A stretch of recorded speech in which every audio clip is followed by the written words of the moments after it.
Hi folks, this is Ian with Votocycling. This week I'm going to be talking about Magic the Gathering and a little bit more disc golf, but the first video is going to be Magic the Gathering, and then after that's going to be disc golf. So I have a deck today. It's green and black. I've always liked green and black, so I figured do a green and black deck. And let's get started and see what this deck is all about. So first, I'm going to go through the green cards first. And start with the little creatures, the 1-drops beginning of the first few turns, and go from there. So my first card in the deck is going to be Young Wolf. I run 4 in this deck. I really like him. He's a 1-drop, and he has Undying of +1/+1, which is really nice. And so first drop comes out, you poke them. If they block, he comes back as a 2/2. So it's kind of nice. It's kind of why I run him. I run some Strangleroot Geist. Sorry for the mispronunciation there. And I like him as well. I mean, the problem with him is he's got 2 green. He requires 2 green for the drop. But you do make up for it with the haste. He's a 2/1 haste, and he has Undying +1/+1 as well. So again, he comes out, he swings, and if they block, he comes back as a 3/2. With haste, which, you know, it's kind of nice that he comes back more powerful.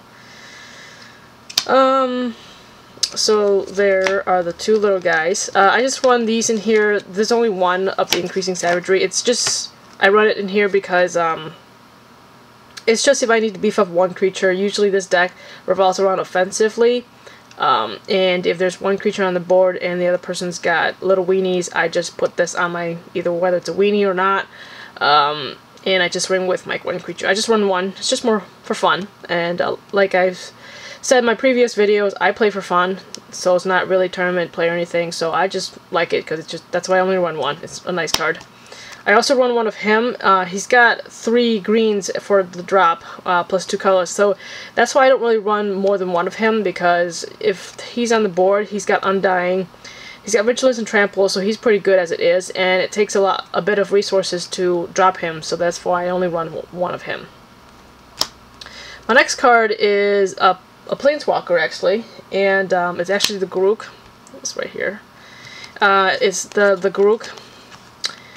Relentless. I really like him. He's only 4 to drop. He comes out as 3, and you know, if the 4th turn, if they got little weenie creatures, or even if they have a 3/3 that is just annoying, I can drop him at 4 and just kill a creature, and of course he dies as well. But if there's a 3/2 or I mean, I'm sorry, a 2/2 or whatnot that is out and it's just annoying, he comes out, he pings him, and he's still a threat on the board with 1 loyalty left. So that's kind of why I run. I only run 2 of him. He's not that big of a deal in the deck, but it's good to have, just to be a threat on the board. That's why I run 2 of him. As far as the black cards, I really like the Vampire Nighthawks. I've always been a big fan. The tricky part with him is that he's got this 2 black to drop, but he's a 2/3 flying, and he's got Death Touch and Lifelink, which is really nice for a little 2/3 flyer. I run him. If he's the only one on the board, I put the Increasing Savagery on him, and he's a pretty big threat after that because of the Death Touch and the Lifelink. So I run 3 of him. I was thinking maybe I should run 4 of him, but I'm not sure. 2 oh, I can't see. Desecration Demon. These guys, they're really in here just for fun. He's not a really big threat unless it's the 4th turn at the beginning of the game and you're dropping him and 6/6 flying's coming at them, and they're having this, you know, your opponents have to sacrifice the creatures at the beginning, and especially if they're sacrificing and then you're tragic slipping their other creatures, their important creatures. If they go and sacrifice a weenie for this guy to not attack or do any damage, and then you tragic slip one of their bigger guys, either 6/6 or whatnot, it's really nice. That means, you know, this guy did his purpose, and your Tragic Slip came in to take care of the rest. So I run 2 of the Desecration Demons and 3 Tragic Slips. And the Tragic Slip is moving on to my removal cards. Sever the Bloodline is a really nice card. You know, there used to be a card called Eradicate that removes a creature in all copies, but it said remove non-black creatures. This one removes target creature in all the other copies, and with the same name. So what's nice is you can remove tokens with this, and it has a flashback. So late game, so mid game, this is nice, and then late game he also comes back and helps you out if you're still alive by then. So I run 2 of those. And then, you know, I run 3 Black Sun Zenith. I probably should only run 2 and run a fourth Nighthawk. So I'll probably take this out and put a 4th Nighthawk in. But yeah, I run Black Sun Zenith. I've always been a big fan of this card. It's the, you know, the tricky part is the 2 black, but it keeps shuffling back, and it does negative. It puts -1/-1 counters, which is a permanent thing, and that's always nice, especially when you can't target a creature. This is always nice to have to weaken your opponent's creatures. So there's 3 of those. And as far as the multicolor, the dual red-black cards, Abrupt Decay is a really nice card. You know, I do like the fact that it's tricky because of the green and black, but you know, with dual lands you have nowadays, this is not a problem, and it can't be countered, which is nice. And just generally, if I'm playing against decks that are 1-drops beginning or just early game offense, this card is really good to just take care of those early annoying little creatures. And then my Dredge Mangler, 3/3 haste, 4/3. You can't beat that. That's why I run in this black-green deck. And I like him because he's just a surprise all the time. And he's not like the greatest card ever, but he's not the worst card ever either. He's just a fun card to play, so that's why I run 4 of him. Here's my second Planeswalker in the deck. She's just in here for fun.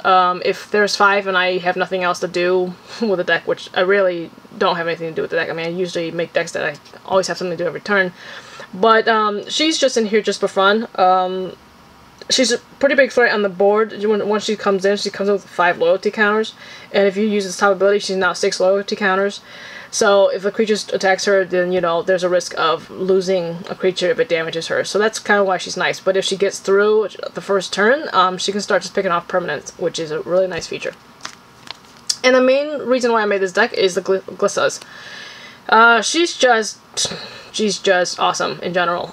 She's good even in EDH, which I was tempted to make an EDH deck out of her, but I decided to make this, you know, regular deck instead. And then First Strike, Death Touch. Nothing else more to say. So of course, in a Glissa deck, you need to play with some weapons.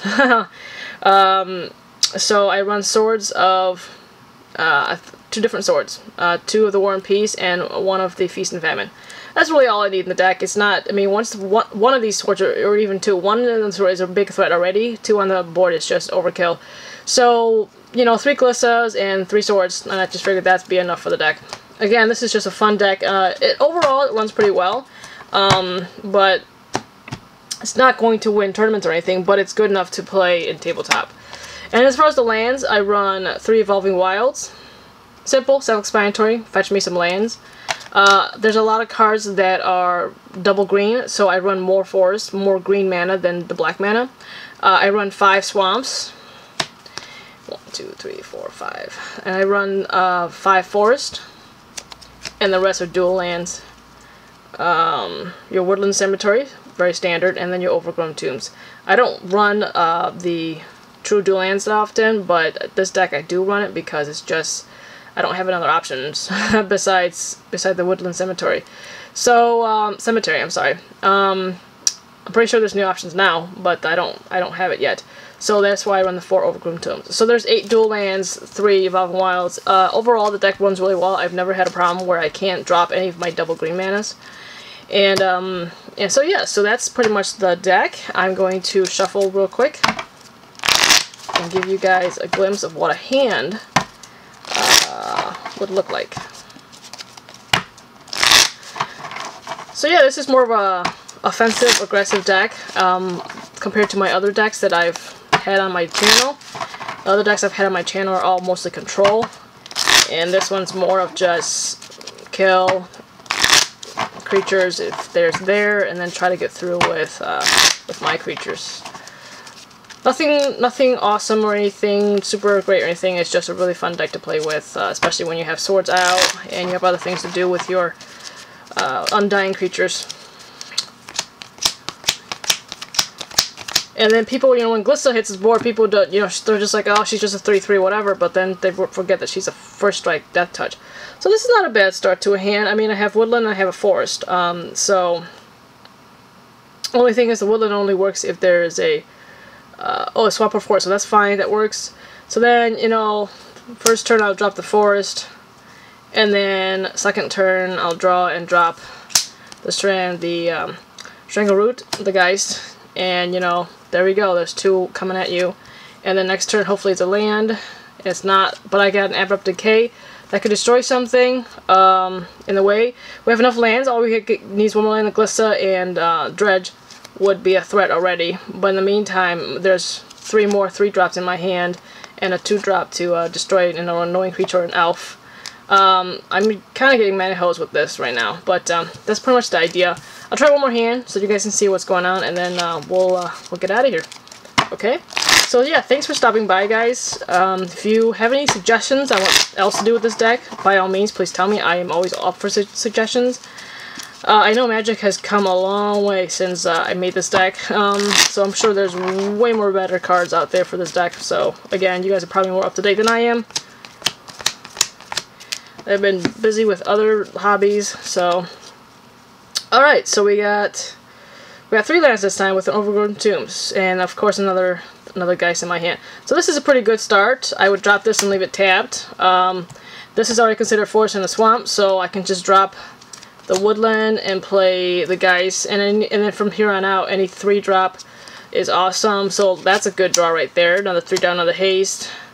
Oh, that's just an even better draw. So now there's 4 on the board. I can play these 2.